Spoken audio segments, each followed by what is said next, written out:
Welcome to Beyond Season 2. I'm Lynn Rojano, aka Mrs.K., and this is a transformational space dedicated to you living a life beyond the mind, beyond the stories, and beyond the limits. In this very first episode, we are diving right into the woman you came here to be, because we don't swim in shallow waters here at Beyond. We go straight for the stuff that creates real progress in real time. This is not about a framework or a 5-step plan. Those can be useful, and if you're anything like me, you've had plenty of them.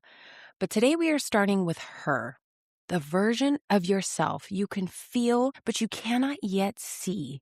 Because this place right here is where every lasting transformation must begin. One of my favorite quotes from one of my favorite books of all time, The Untethered Soul by Michael Singer, is, "Everywhere you go, there you are," which means your identity shows up everywhere and directly influences every single thing in your life.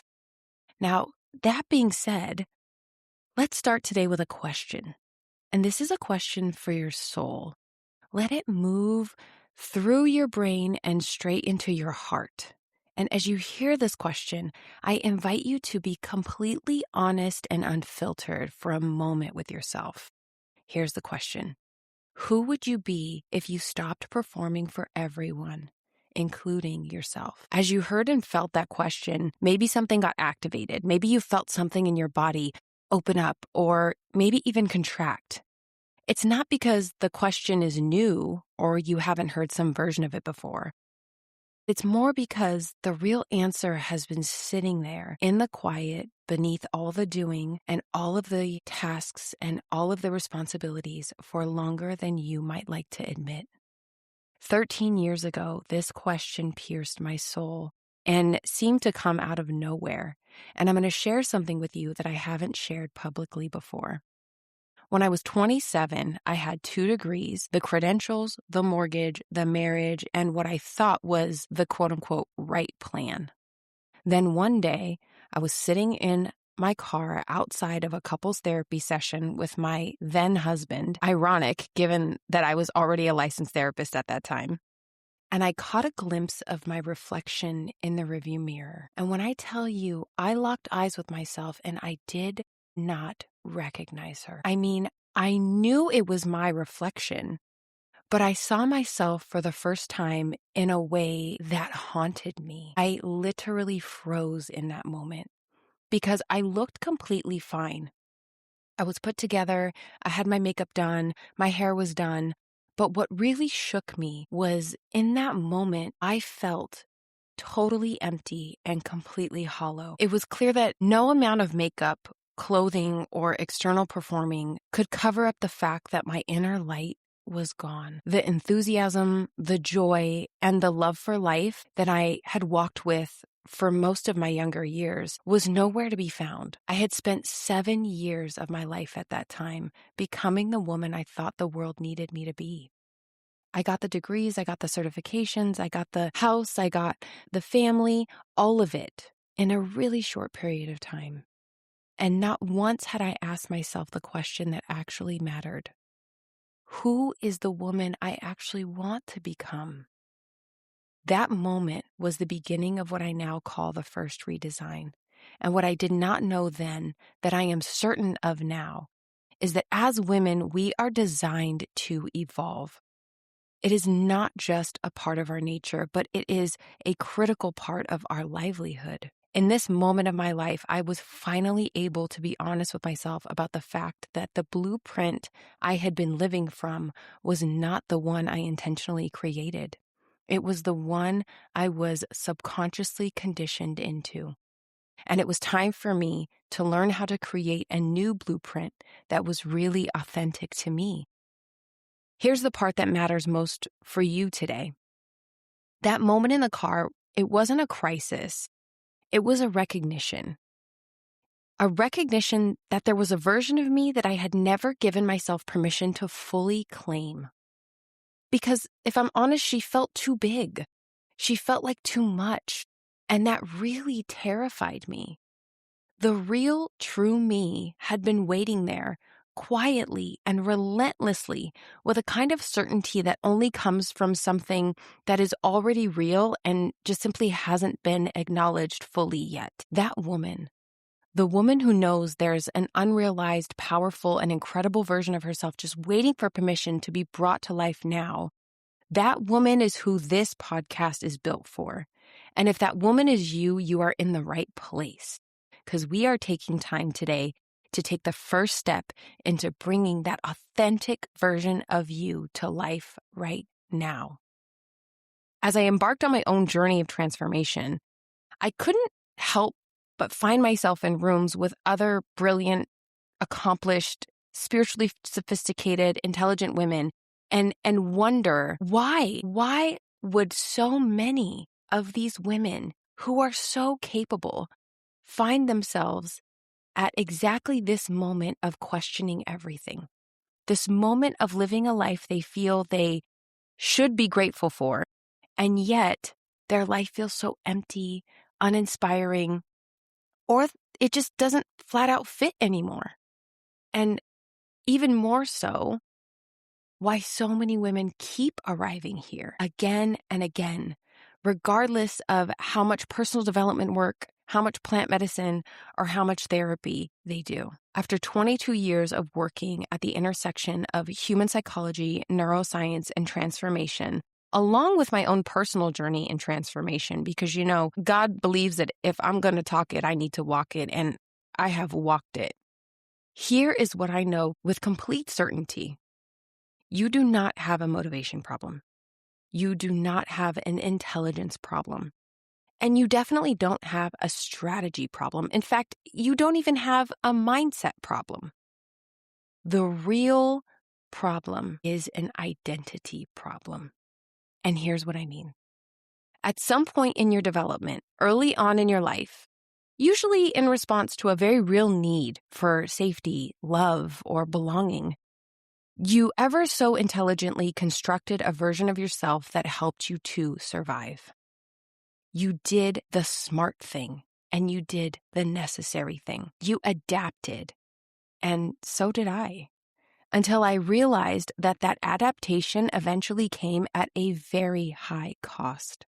The cost of disregarding my true self and all of her desires and all of the time I spent being her, all of that was what came to my awareness when I sat with this realization.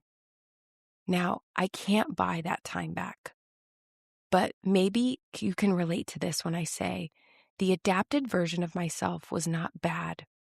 She was competent, she was composed, she performed beautifully under pressure, she got results, and she was rewarded with validation and opportunities and belonging and maybe even accolades for all of it.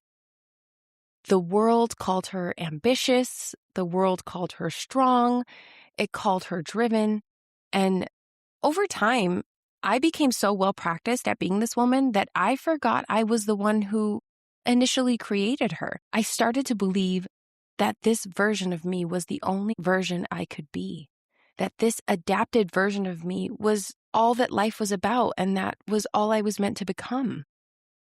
But the adapted version of ourselves is a version of us that kept us in a position that felt familiar. Just because it felt familiar doesn't mean it would bring fulfillment.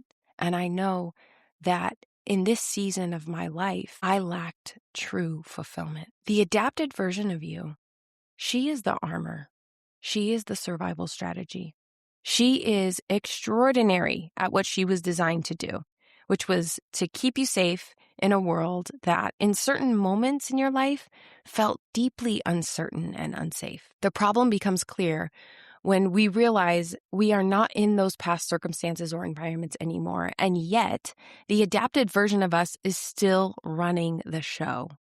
And this is what I call the identity reality gap, because there's two versions of you here.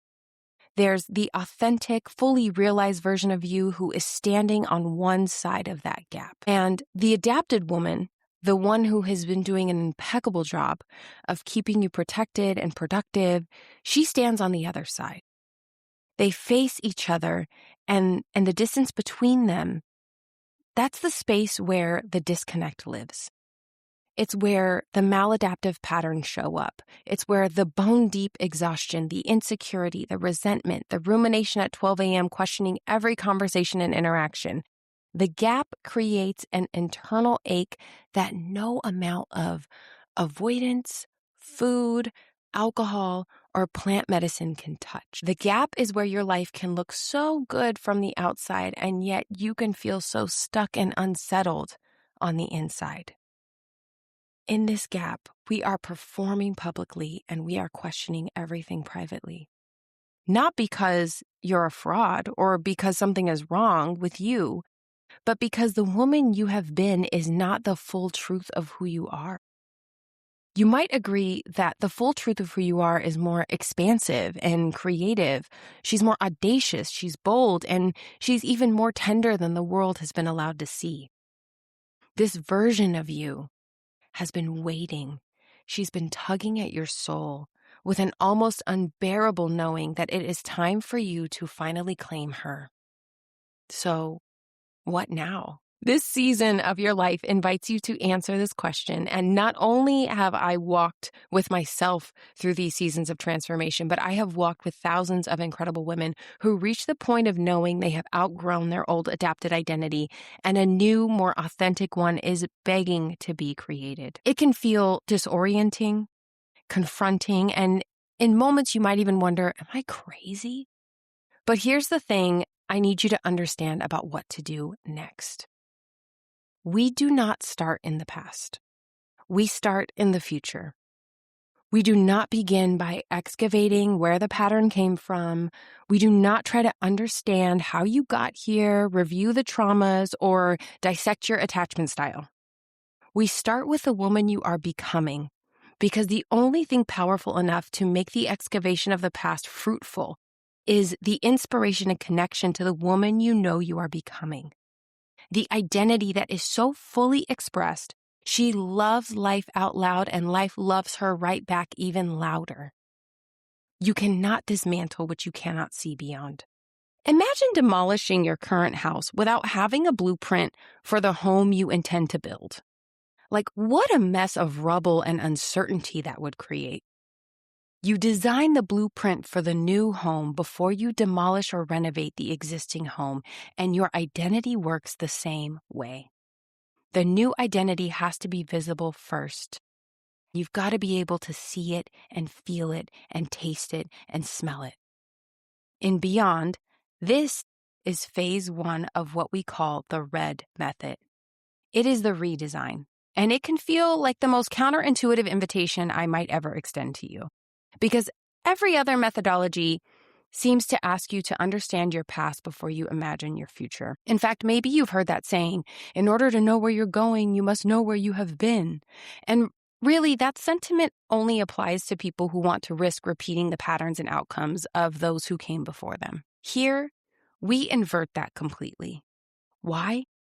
Because it is the surefire way to collapse time and create sustainable transformation. If we want real results, we begin with the redesign. The RED method, redesign, excavate, disrupt, is the framework of Beyond. And in season 2 of this podcast, I will be walking you through all of it because you are not alone in this process. I am here with you, and so are thousands of other women who are committed to being the most powerful and authentic versions of themselves. Today, we begin with the redesign, the design and the declaration of the woman you are becoming. In the upcoming episodes, we will excavate everything that has been preventing you from creating and embodying the truest version of yourself. And then we will disrupt the adapted patterns with the kind of action that compels you forward and brings possibility into the present. But none of this works, and none of it becomes permanent or embodied if we skip the first step of designing and declaring the woman you are becoming. Now, the declaration is not a vision board exercise. It is not a goal-setting practice. This is intentional identity design, and it requires more precision, honesty, and more courage than most people are willing to give it. So you saying yes to this process already puts you in another category. It puts you in the 1% of women who are done settling, done conforming, and done outsourcing their personal power for the sake of keeping other people comfortable. Let me tell you what precision means in this context. I do not mean a vague intention like, I want to be more confident or I want to feel free. There's nothing wrong with these statements, but I'm talking about a declaration so specific that your nervous system, your schedule, your inner dialogue, and your emotions begin to reorient around it. I am inviting you to get specific in declaring the way she handles a boundary, the way she spends a Tuesday morning, the way she relates to the ones she loves and even strangers, the standards she holds for herself and her space when no one is watching and she is no longer performing. This level of specificity is what makes this a true redesign and not just a daydream. I'd like you to do something with me right now. This is not a meditation or a visualization. This is a specific exercise that might feel slightly uncomfortable if you are doing it correctly. I want you to think about the woman you're becoming. Not a better, more polished version of the woman that you have been. I want you to think of the version of you that could exist if the armor of perfectionism, people-pleasing, insecurity, self-doubt, or too muchness was finally gone. This fully expressed, confident, certain, and whole version of you. What does she know to be true about you that you've been unwilling to claim? How does this version of you move through a room when she's not performing for anyone in it? When she's not trying to prove anything? What does this version of you simply no longer tolerate? Not because she's rigid, but because she's decided that her wholeness is no longer up for negotiation. As you hear these prompts, you might experience some resistance. And that is okay, and dare I say, even a good thing. That resistance is not a sign that you are doing this wrong or that this isn't the right process for you. That resistance is the identity-reality gap showing up in real time. It is the space between the woman you have been and the woman you are becoming. The resistance is a sign that this exercise is landing somewhere true. The woman you have been, the adapted version who's been running the show, does not want you to do this type of deep, honest reflection. Not because she doesn't love you, but because if you can see the real you clearly enough, with enough specificity and enough tenderness, you will no longer require the familiar armor in the same way anymore. And that level of freedom is so unfamiliar that the adapted version of you will absolutely try to survive at all costs. The adapted version of you is committed to familiarity. And the true version of you, she's committed to authenticity and real freedom. Allow the resistance to be present with compassion and stay curious enough to look beyond it. Like Adriana, a client of mine. So Adriana came to me after her most successful year in business. Her revenue was up, recognition was up, and all of the opportunities she thought she wanted presented themselves, and every external marker for success was pointing in the right direction. I was honestly confused as to why Adriana was showing up to me. She sat across from me, and she looked confused and unsettled, and she said, Katie, I know I should be grateful for all of this, and I am. But when I try to sleep at night, I just can't turn my mind off. I'm afraid I don't know who I am if I'm not producing. And worse, what if I stop producing and my life falls apart? When Adriana shared this so vulnerably with me, I really felt it because I've been there too. Does what she shared resonate with you on any level? That incessant and relentless pressure to perform coupled with the anxiety of potentially losing it all. That is a very real thing. If you are an ambitious woman and are created for a purpose, I would suspect some version of this lives in you too. Adriana and I spent 3 entire sessions together, not talking about her business, her past, or her patterns. We only focused on the woman she was becoming. We designed this woman with such specificity. Her posture, her relationship with her own calendar, her inner dialogue, her language, her emotions, her non-negotiables. And by session 3, Adriana could feel a physical difference in her body when she imagined this woman that she is becoming versus when she imagined the woman she had previously been. Even her husband and her kids commented positively on how different it felt to be around her. That felt sense in Adriana's body is not a metaphor or a hallucination. That is her nervous system beginning to recognize her new, redesigned identity as real and, more importantly, safe. That is how phase 1, the redesign, works in real time. Your nervous system is listening right now and all the time to every thought, every emotion, and every sensation you experience. What you declare for yourself matters. What you claim matters. And the specificity with which you design, declare, and claim is the difference between a life lived on repeat and a life lived with freedom. Here's what I want to leave you with today. You are not broken. You are not behind. And you are definitely not failing at the inner work just because you might still find yourself repeating patterns and experiencing circumstances you have intellectually understood for years. If you're anything like the 27-year-old version of me or like Adriana, you have been working with an incomplete map and swimming in shallow waters. And that doesn't have to be the case anymore. Now that you know a different possibility exists, you can choose it. The woman you came here to become is not a fantasy, and she is not some pie-in-the-sky, unattainable aspiration. She is the most honest and authentic version of who you actually are. Underneath every story you have been conditioned into, every piece of armor you built to survive, and every identity you performed to keep the peace. Your homework this week is to write a paragraph about her, the most authentic and free version of you. Not the woman you want to be someday. A paragraph about who you are committed to becoming right now. Write it in present tense. Start with, she is, and let it flow. Let it be more specific than you are comfortable with. Let yourself name things you have not yet said out loud. Let it feel slightly too much or too big.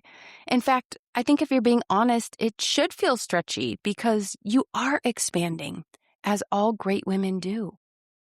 This is the beginning of your redesign. Next week, we go deeper into why identity has to come before strategy and what happens to every goal, every plan, and every business you build when the identity underneath them is misaligned. I'm Lynn Rojano, and this is Beyond. If today's episode landed somewhere true for you, if something shifted, I want to invite you into the daily practice that makes this work permanent. The Mental Mastery Framework is a practice that will collapse time and transform you in just 10 minutes a day.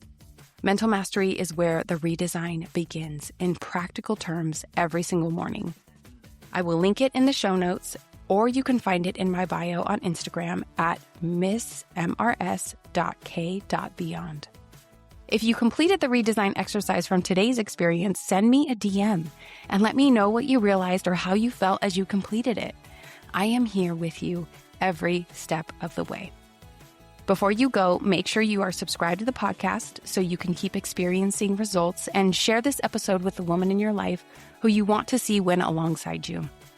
Have an incredible day, and I will see you soon for the next episode of Beyond.